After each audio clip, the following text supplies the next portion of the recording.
திமுக ஆட்சி தொடங்கி 2 ஆண்டுகள் நிறைவு பெற்றிருக்கிறது. ஓவரா நாறுது, லோன் கிடைக்குமா? அதில் என்னென்ன விமர்சனங்கள் முன்வைக்கப்பட்டன? ஓசி பஸ்ல போறீங்க, உங்களுக்கு வந்து இடம் உட்கார்றதுக்கு இடம் தரணுமா? அப்படியே இருங்கண்ணா, நாகரிக நோட்ஸ் தி பாயிண்ட். இருங்க, ஓசியில தானே போறீங்க, கொஞ்சம் நடந்து போக கூடாதா அப்படிலாம் கேக்குறாங்க. பண்பாடு நோட்ஸ் தி பாயிண்ட். என்னென்ன விஷயங்கள் பாராட்டப்பட்டன என்ற அந்த பட்டியலை நாம் எடுத்து பார்த்தோம் என்றால், ஆட்சியில் இருக்கவங்க இதை பார்க்குறாங்க அப்படின்னா அவங்களுக்கு நீங்கள் ரிக்வஸ்ட்டாக சொல்ல வேண்டிய விஷயம்னா என்ன? ஒன்றும் இல்லை, ஊழலை கம்மி பண்ணாலே போதும். வேற அது இந்த ஜென்மத்திலேயே நடக்காதா? இது நேத்து இன்னைக்கு இல்ல, காலங்காலமா தொண்டு தொட்டு நடக்கக்கூடிய ஒரு சம்பவம்.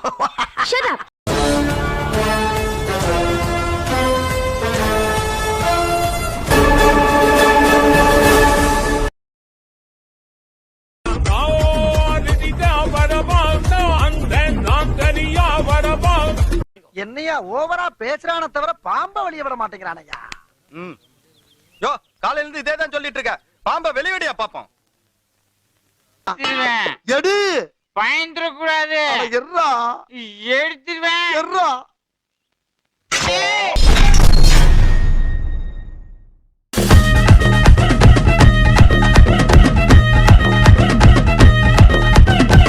ஐயோ, நம்ம மைண்ட் அங்க போகுது. ஃபிளாஷ்பேக். இங்க இருந்து கோயம்பேடு போனோம்னாலும், இங்க இருந்து எங்க போனோம்னாலும் எல்லாம் ஓசு பஸ்ல போறீங்க. பேச்சாடா பேசுன, கொஞ்சம் நெஞ்ச பேச்சா பேசுன. வருமானத்திற்கு அதிகமாக சொத்து சேர்த்த வழக்கில் அமைச்சர் பொன்முடியை விடுவித்து பிறப்பித்த உத்தரவை சென்னை உயர்நீதிமன்றம் ரத்து செய்துள்ளது. அவருக்கான தண்டனை வரும் 21ஆம் தேதி அறிவிக்கப்படும் என நீதிபதி அறிவித்திருக்கிறார். ஓசு பஸ்ல போறீங்க. கேட்டியே, இப்போ உன் சட்டியை கூட உருவிட்டு வரட்டில படுக்க வச்சிருக்காங்கடா. இதுக்கு என்னடா சொல்ல போற? சார், கந்தசாமி பத்தி ஸ்ட்ராங் வீடியோ ப்ரூஃப் கொண்டு வந்திருக்கேன். அதாவது எப்ப சந்தேகத்துக்கு இடம் வந்துருச்சோ அப்பவே அந்த பொறுப்புல இருக்கிறது அவங்க தகுதியற்றவர்கள். கந்தசாமி தன் வாக்கு மூலமாவே எல்லாத்தையும் ஒத்துன்னு இருக்கான். உண்மையிலேயே அவருக்கு சூடு சொரணை எல்லாம் இருந்துச்சுன்னா சிபிஐ விசாரணைக்கு வந்தக்கூடிய இந்த சூழ்நிலையில தானும் தான் பதவியில் வந்து ராஜினாமா செய்து போறதுதான் அவருக்கு அழகு.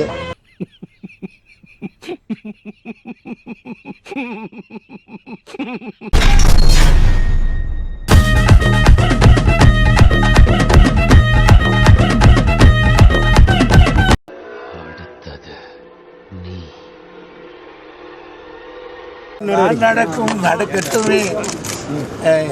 நீதி மலையற்ற பாடம் எடுத்தார். பிரேம் கொஞ்சம் கேடியாச்சு. நீர்வளத்துறை அமைச்சர் துரைமுருகன் சென்னையில் உள்ள பிரபல தனியார் மருத்துவமனையில் அனுமதிக்கப்பட்டுள்ளார். இது ஆக்சன் மேடம். மேடம், இது ஆக்சன். சென்னை கிரீன் சாலையில் உள்ள அப்பல்லோ மருத்துவமனையில் சிகிச்சைக்காக அமைச்சர் அனுமதிக்கப்பட்டுள்ளார். சாமி, உன்னை பத்தி எனக்கு தெரியும்.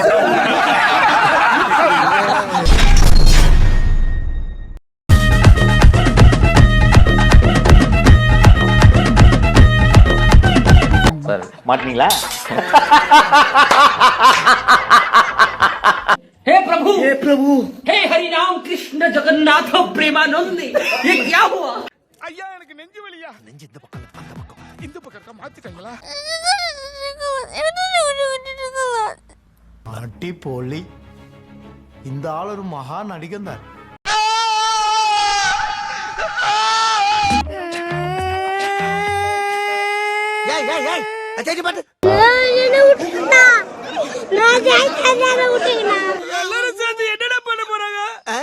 மொய்யெழுத போறாங்க. எனக்கே எட்டுலதான்டா தெரியும். எடுவட்ட வேலை போடா. ஐயா, என்ன உனக்கு தான் அழுகு தெரியும் நினைச்சுக்கிட்டு இருக்கியா? நான் எல்லாம் அழ ஆரம்பிச்சேன்னா மாசக்கணக்கு அழுவேன். அம்புட்டு அழுங்க அடக்கி வச்சுட்டு உட்காந்துருக்கேன். மரியாதையா போயிரு. யோ, நீ ஸ்லீப்பர்ஸ் இல்லையா நீ? சார், நீங்க வேற ஏற்கனவே என்னமோ சொல்லிட்டு.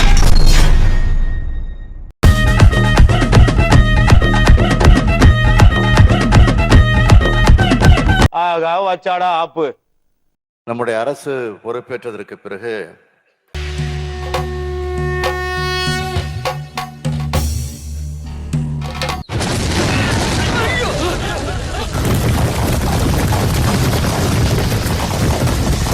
நான் தான் அன்னைக்கே உன்னை இங்க வரக்கூடாதுன்னு சொன்னல.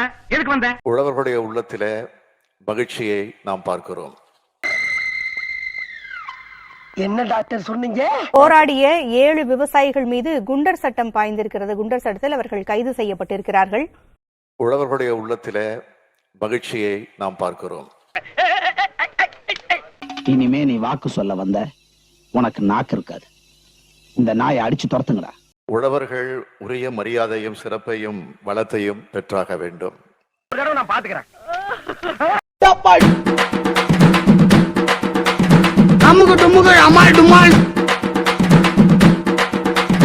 உழவர்கள் உரிய மரியாதையும் சிறப்பையும் வளத்தையும் பெற்றாக வேண்டும்.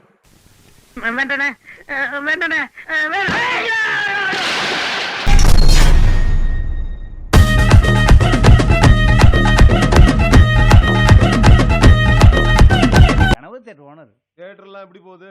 சனி ஞாயிறு ஹவுஸ்ஃபுல்லா போகுதுங்க.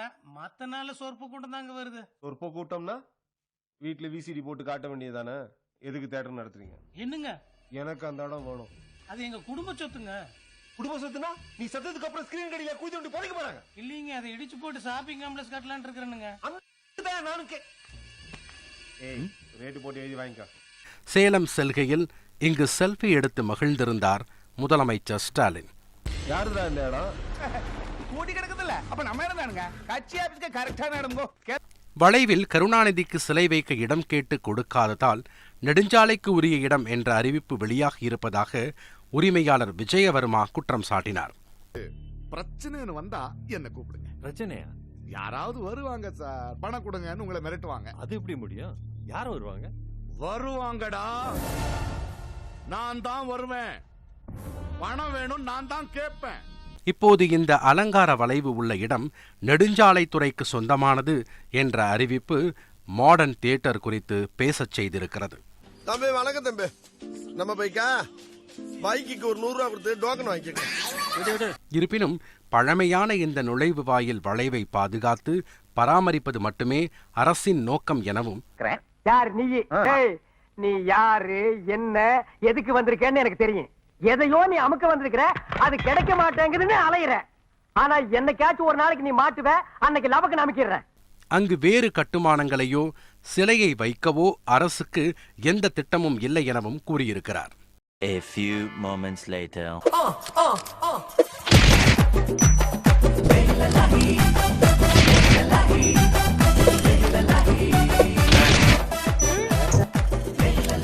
Thank God. இதோட முடிஞ்சது.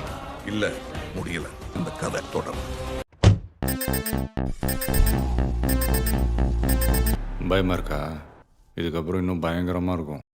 நான் ரெடி, நீங்க ரெடியா?